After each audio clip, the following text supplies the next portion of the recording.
embracing the divine within, a call to act as vessels of God's love.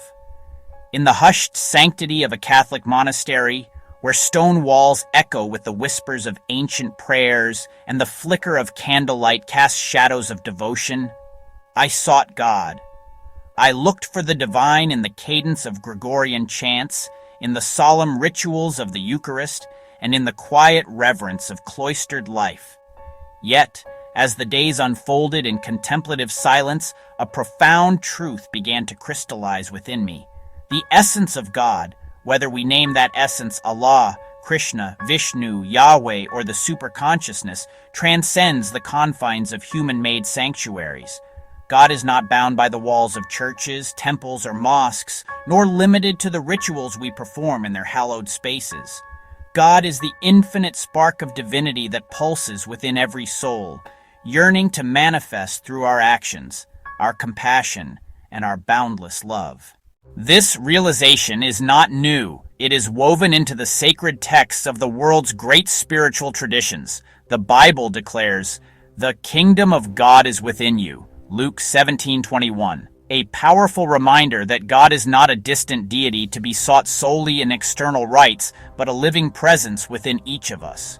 The Bhagavad Gita echoes this truth. I am the Self, O Gudakesha, seated in the hearts of all beings. 10:20, affirming that the divine consciousness permeates every living soul. The Quran speaks of God's intimacy with humanity. We are nearer to him than his jugular vein, 50:16. The Upanishads proclaim, the self is not known through discourse, but by realizing it within one's own heart, Katha Upanishad 2:3-9. These sacred words converge on a singular transformative truth. We are not separate from the divine. Our souls are fragments of the supreme consciousness, eternally connected to the source of all creation, entrusted with the sacred task of embodying God's love in the world. Yet, how often do we lose sight of this truth? How often do we kneel in supplication, pleading with God to heal the sick, feed the hungry, or mend a fractured world, as if the power to act resides only in divine hands? We cry out for miracles, overlooking the miracle already bestowed upon us, the divine capacity to be God's hands, God's voice, and God's love in a world that aches for healing. Instead of begging God to intervene, we should pray for the wisdom to recognize the gifts God has already given us, the courage to use those gifts, and the humility to act with love for the glory of the divine. God has equipped us with hearts that can love fiercely, minds that can create solutions, and hands that can serve tirelessly.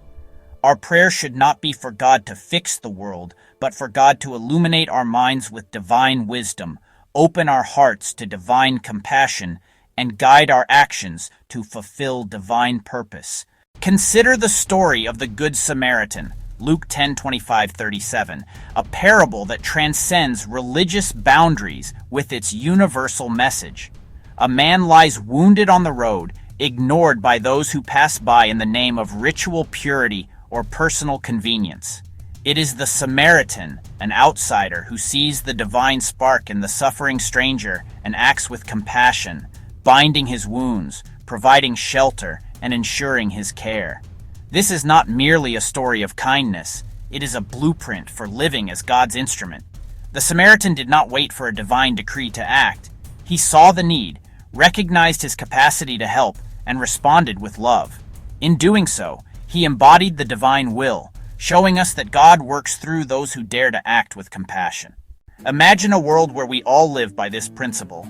Imagine a world where we no longer seek God in statues carved from stone, in wafers or bread offered as sacred symbols, or in rituals that, while meaningful, can sometimes distract us from the living divine within. What if we saw God in ourselves and in every person we meet, whether a neighbor, a stranger, or someone from a different faith or culture? What if we treated ourselves and others with the dignity and respect befitting vessels of the divine? Such a world would be a radiant tapestry of compassion where every act of kindness is an act of worship, every gesture of love a prayer, and every effort to uplift another a hymn to the glory of God. This vision is not a distant dream, but a reality we can forge through intentional action. Picture a community where the sick are not left to suffer in silence, but are cared for by neighbors who see their pain as a call to embody God's healing love. Imagine schools where children are taught not only to pray for the hungry, but to organize food drives, plant community gardens, and advocate for systemic change to eradicate hunger. Envision workplaces where colleagues treat one another with respect, recognizing the divine spark in every soul, fostering environments of collaboration and mutual upliftment.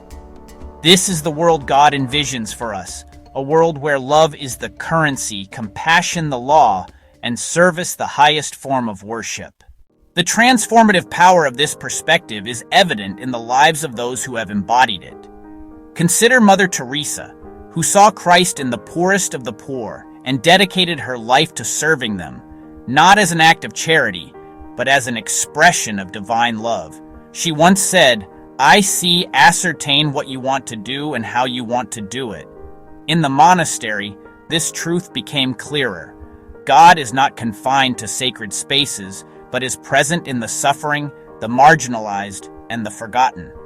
By serving them, Mother Teresa served God, showing us that the divine is found in the act of love itself. Yet, embracing this truth requires courage and sacrifice. It demands that we let go of ego, surrender the illusion of separation, and confront our fears of vulnerability. It asks us to move beyond the comfort of ritual and into the messiness of human connection. As Rumi writes, "Beyond ideas of wrongdoing and right-doing, there is a field. I'll meet you there." That field is the space where we recognize the divine in all, where we live not for ourselves alone, but for the glory of the one who created us. It is a space of liberation, where we are freed from the burdens of selfishness and isolation to become part of a divine symphony, each note contributing to the harmony of creation. The challenges of this path are real. It is not easy to see God in those who differ from us, to love those who have hurt us, or to serve when we feel depleted. Yet, it is in these moments of struggle that we grow closest to the divine. The Dalai Lama reminds us, "My religion is very simple. My religion is kindness."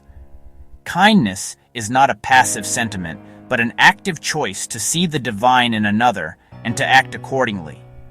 When we feed the hungry, we are not merely performing a charitable act. We are allowing God to work through us. When we advocate for justice, we are not just fighting for fairness. We are manifesting God's vision of a world rooted in equity and love. When we comfort the grieving, we are not only offering solace, we are channeling divine compassion. What would such a world look like? It would be a world where borders dissolve in the face of shared humanity, where differences in creed, culture, or background are celebrated as vibrant expressions of the same divine essence. It would be a world where the cry of a child in need is heard as a call to action, where the pain of the oppressed is felt as our own, and where the joy of one is the joy of all.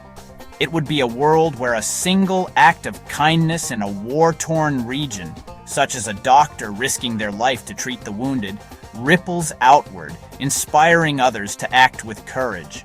It would be a world where communities come together to rebuild after natural disasters, not out of obligation, but out of a recognition that we are all interconnected in the divine web of life. This vision is within our reach, but it begins with us. We must dare to see ourselves as God sees us, as bearers of divine light, entrusted with the sacred task of bringing heaven to earth. We must pray not for God to fix the world, but for the strength to heal, the wisdom to feed, and the love to uplift. The power to transform lies not in distant heavens, but in our hands, our hearts, and our willingness to act. As the Sufi poet Hafiz writes, "The heart is the secret inside the secret, the root of all mysteries." When we live as God's instruments, we unlock that mystery, becoming the very expression of God's love. In that sacred act, we find not only the meaning of our existence, but the fulfillment of God's dream for a world made whole by love.